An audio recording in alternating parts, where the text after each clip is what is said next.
Let's go guys. ఈ రోజు అయితే మనం హైదరాబాద్ లో ఉన్న 2 మోస్ట్ ఐకానిక్ ప్లేసెస్ లోకి వెళ్ళబోతున్నాం. అక్కడ చాయ్ అండ్ బన్ మస్కా ట్రై చేసి ఏది బెస్ట్ రివ్యూ ఇవ్వబోతున్నాం. సో ఫస్ట్ అయితే చార్మినార్ దగ్గర ఉన్న నిమ్మరాకి అయితే వచ్చేసి ఇదైతే మాస్ ప్లేస్. అసలు అయితే నుంచోడానికి కూడా ఖాళీ లేదు, తోసుకుంటూ వెళ్ళాల్సి వచ్చింది. ఆల్సో ఇది సెల్ఫ్ సర్వీస్ అనమాట.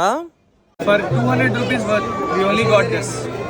Can't help it. Also this లోపల నుంచి తోసుకుంటూ బయటకు వచ్చేసరికి సగం చాయ్ కింద పడిపోయింది. ఇక్కడ ఈ నిమ్మరాలో చాయ్ అయితే 25 రూపీస్ అండ్ బన్ మస్కా అయితే 50 రూపీస్. ఇకపోతే టేస్ట్ అండ్ క్వాలిటీ విషయానికి వస్తే ఫుల్లీ సాటిస్ఫైడ్. సెకండ్ వచ్చేసి ఇంటర్నెట్ ని ఊపేసిన కెఫే నిలోఫర్ కి అయితే వచ్చేసాం. నార్మల్ కెఫేలో అయితే లేదు, పెద్ద 5 స్టార్ హోటల్ లో ఉంది. అయితే లైన్ లో నుంచి అవసరం లేదు, సెల్ఫ్ గా మనమే ఆర్డర్ చేసుకోవచ్చు. లోపలికి వచ్చి చూస్తే దీని అంబియన్స్ కి పిచ్చెక్కిపోయింది. Literally haven't seen a cafe like this before. So ఇక్కడ డ్రింకింగ్ వాటర్ సెషన్ కూడా చాలా బాగుంది, చాలా హైజీన్ గా మెయింటైన్ చేస్తున్నారు. సో ఇది కూడా సెల్ఫ్ సర్వీస్ అనమాట, మనం వెళ్ళి తెచ్చుకోవాలి.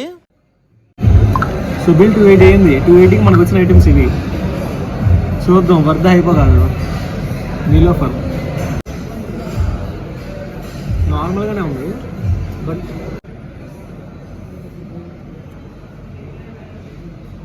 సో ఇక్కడ చాయ్ అయితే నార్మల్ గానే ఉంది. There is nothing special to pay 180 for this chai. ఇక్కడ బన్ మస్కాకి 100 రూపీస్ అయితే చార్జ్ చేశారు. 100 రూపీస్ కి టోటలీ వర్త్ ఇట్. క్వాలిటీ చాలా బాగుంది. సో బేసిక్ గా వీళ్ళు చార్జ్ చేసేది, మనం పే చేసేది not for the items but for the ambience. Ambience అయితే చాలా బాగుంది. So I have no regrets paying 280 for this. Niloufer expensive అన్నా అంటే నేను చీప్ ఫకింగ్ ఫీల్ అయిపోయాను. నువ్వు పని చేయి అర్జెంట్ గా కెరియర్ మీద కాన్సన్ట్రేట్ చేయి.